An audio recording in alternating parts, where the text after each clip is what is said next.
ATM સેન્ટરો પર પૈસા ઉપાડવા આવતા ભોળા અને ખાસ કરીને વૃદ્ધ નાગરિકોને મદદ કરવાનું નાટક કરી તેમના કાર્ડ બદલી નાખી ખાતા સાફ કરતી ગેંગના એક રીઢા ગુનેગારની લોકલ ક્રાઇમ બ્રાન્ચે ઝડપી પાડ્યો છે। એલસીબી પોલીસે આ સફળ કામગીરી કરીને ભરૂચ અને અંકલેશ્વરમાં બનેલા એટીએમ સ્વેપિંગના 2 ગુનાઓનો ભેદ ઉકેલી નાખ્યો છે। પકડાયેલા આરોપી પાસેથી રોકડા રૂપિયા અને મોબાઈલ ફોન સહિત કુલ 7,400નો મુદ્દામાલ જપ્ત કરવામાં આવ્યો છે। પોલીસ સૂત્રો પાસેથી મળતી માહિતી મુજબ આરોપી અવારનવાર એટીએમ સેન્ટરોની આસપાસ રેકી કરતો હતો। જ્યારે પણ કોઈ વૃદ્ધ કે ઓછું ભણેલી વ્યક્તિ એટીએમમાંથી પૈસા ઉપાડવા માટે આવતી ત્યારે તે મદદ કરવાના બહાને એટીએમ કેબિનમાં ઘૂસી જતો હતો। પૈસા ઉપાડી આપતી વખતે તે નજર ચૂકવીને કાર્ડનો ગુપ્ત પિન નંબર જોઈ લેતો હતો।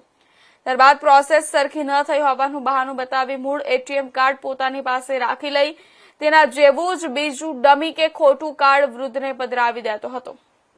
કાર્ડ અને પિન બંને હાથમાં આવી જતા જ આરોપી અન્ય એટીએમ પર જઈને વૃદ્ધના ખાતામાં તમામ રોકડ રકમ ઉપાડી લેતો હતો। ભરૂચના અંકલેશ્વર વિસ્તારમાં આ પ્રકારે એટીએમ કાર્ડ બદલાની ફરિયાદો ઉઠતા ભરૂચ એલસીબી એલર્ટ થઈ હતી।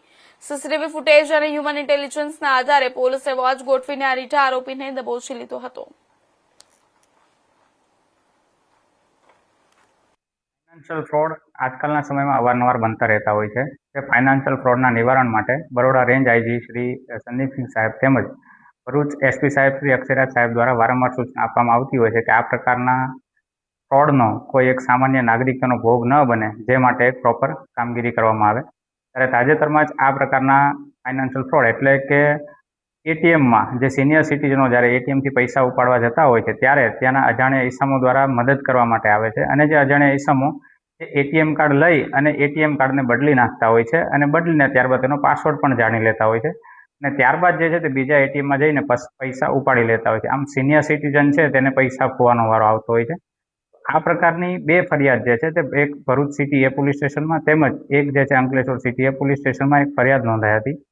જેને અનુસંધાને આરોપીને પકડવા માટે એક એલસીબી દ્વારા એક ટીમનું ગઠન કરવામાં આવેલું અને જે ટીમ દ્વારા એક લોકલ ઇન્ટેલિજન્સી, હ્યુમન ઇન્ટેલિજન્સી અને ટેકનિકલ ઇન્ટેલિજન્સીના આધારે એક આરોપીની અટકાયત કરવામાં આવે છે અને જે આરોપીની એક પૂછપરછ કરવામાં આવે છે તો પૂછપરછમાં એવું ખુલે છે કે તેણે ભૂતકાળની અંદર આવી 47 થી 50 જેટલી ઘટનાને અંજામ।